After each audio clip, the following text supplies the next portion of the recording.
Family, welcome back to my channel. कशा आहात तुम्ही सर्व? नक्कीच मजेत असणार। मी सुद्धा खूप मजेत आहे।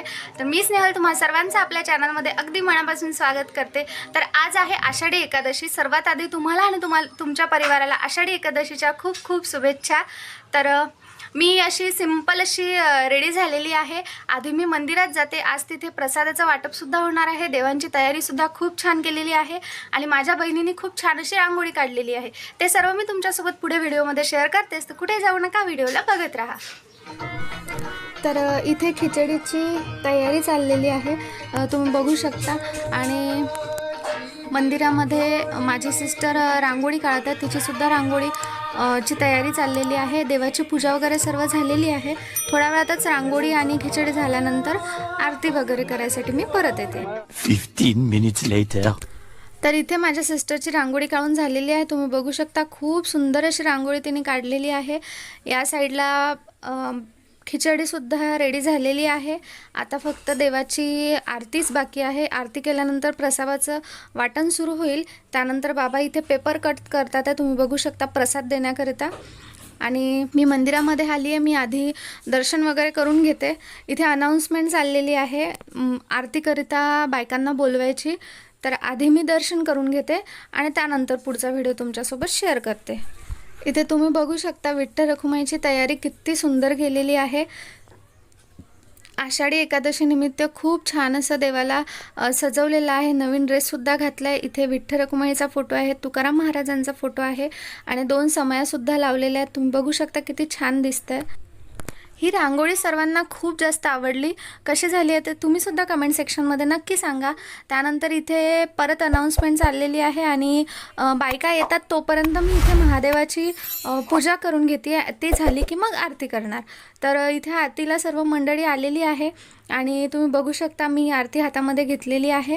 माझी खूप जास्त इच्छा होती आणि ती इच्छा देवाने पूर्ण केलीच। पूर्ण 5 आरती होईपर्यंत आरती माझ्याच हातामध्ये होती आणि शेवटपर्यंत मीच घेतली। त्यानंतर इथे आरती झाल्यानंतर प्रसादाचं वाटप चाललेलं आहे। तुम्ही बघू शकता इथे माझे बाबा प्रसादाचं वाटप करतात आहे। जसं जसं ज्यांना जसं सोयीस्कर होतं तसं तसं ते येतात आणि प्रसाद घेऊन जातात। तर बाहेर प्रसादाचं वाटप चाललेलं आहे आणि आतमध्ये दर्शन चालली आहेत। तर माझं सुद्धा झालंय। आता मी दर्शन घेऊन प्रसाद वगैरे घेऊन घरी जाते। दर्शन आणि आरती खूप आरामात पार पडलेला आहे।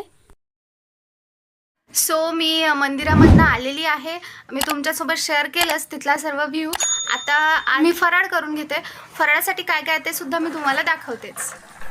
तर फराळासाठी इथे आहे साबुदाण्याची खिचडी, दही आणि तळणसुद्धा आहे, पण मी तळण खात नाही। त्यानंतर मंदिरातला प्रसादसुद्धा आहे। सो आता मी चेंज वगैरे करून घेतलं आहे। खूप जास्त भूक लागलेली आहे म्हणून आधी मी फराळ करून घेते आणि नंतर तुमच्यासोबत बोलते। सो मला तर खिचडी खूप जास्त आवडलेली। आईचा फराळ चाललेला आहे। आता आईला विचारू की तिला खिचडी आवडली की नाही। आई कशी झाली खिचडी? छान झाली, इकडे पाहून सांग ना। छान झाली। त्यानंतर मंदिरातला प्रसाद सुद्धा वाटून झालेला आहे आणि हा गंज आलाय आता घासण्याकरिता। तर हा गंज आई घासून घेईल आणि एकादशीच्या दिवशी झोपू नये असं म्हणतात, त्यामुळे मग मी झोपणार नाही। मेडिसिन घेतली की मला झोप येते, मग रिकाम बसून राहिलं तरी सुद्धा डोळे लागतातच, म्हणून मग मी कळपा आवरायला घेते। तर वरचा पसारा आधी सर्व खाली काढून घेते। जे पुस्तकं वगैरे दिसतात आहे ठेवलेले ते ऑलमोस्ट आवरलेलं आहे, पण वरवर पसारा झालेला आहे। सो मी विचार केला की तो पसारा आवरून घेते आधी, म्हणजे माझा दुपारचा वेळ हा निघून जाईल। त्यानंतर मंदिरामध्ये भजन आहे, सो आई भजनाला जाणार आहे, मग मी घरी एकटीच असणार, त्यामुळे मग माझं मनोरंजन कसं व्हावं तर हे एक काम मला मिळालं आहे। आधी मी वरचा पसारा खाली काढून घेतलेला आहे। त्यानंतर एक एक सॉर्ट करते आहे कसं कसं ठेवायचं। तर लॅपटॉप बाहेर काढलेला तो बाहेरच राहिला, बॅगमध्ये ठेवायचं राहूनच गेलं। सो आता लॅपटॉप बॅगमध्ये ठेवते आहे। तर असं बरेचदा होतं, कधी काय काढलं तर त्या गोष्टीवरच राहतात। तर मी आता पूर्ण कळप आवरून घेते आणि नंतर तुमच्यासोबत बोलते। Later that same evening. तर आता संध्याकाळ झालेली आहे, दिवे वगैरे लावून झालंय। मी तुम्हाला वातावरण दाखवते, म्हणजे पूर्णच अंधार पडलेला नाही आहे। बघा किती छान ग्रीन ग्रीन दिसतं। सो आमची सर्व कामं झालेली आहे, संध्याकाळ झालेली आहे, दिवे वगैरे लावून झाले आहे। मी साबुदाणा वड्याची रेसिपी तुमच्याबरोबर शेअर करणार आहे, तर कुठेही जाऊ नका, व्हिडिओला बघत राहा। खूप इझी अशी रेसिपी आहे आणि खूप छान वडे होतात। तुम्ही पुढे व्हिडिओमध्ये ते बघाच। तर इथे साबुदाणा वड्यासाठी बटाटे उकडायचे चाललेले आहे. 3 बटाटे आहेत, थोडे मोठ्या साईजचे, जसं तुम्ही बघताय. आधी बटाटे उकडून घ्यायचे, त्यानंतर त्याला गार करून मी वाटीचं प्रमाण घेते.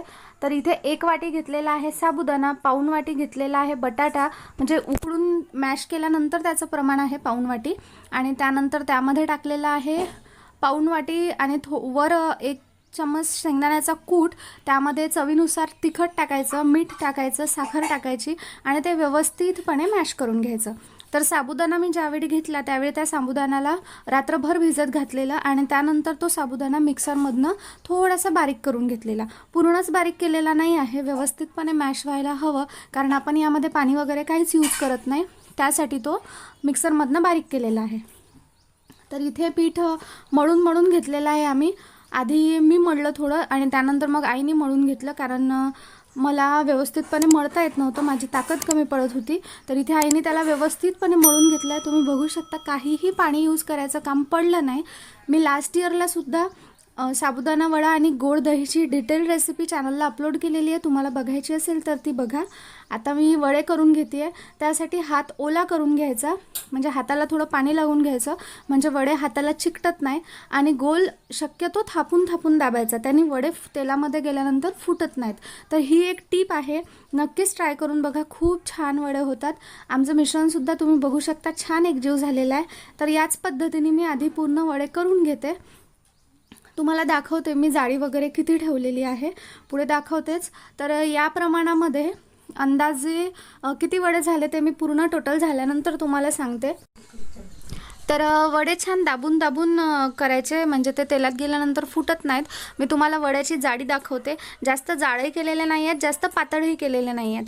तर इथे वडे तळायचं चाललेलं आहे. तेल मीडियम गरम करून घ्यायचं आणि मंद टू मीडियम फ्लेमवरच वडे तळायचे, म्हणजे आतपर्यंत व्यवस्थित तळल्या जातात.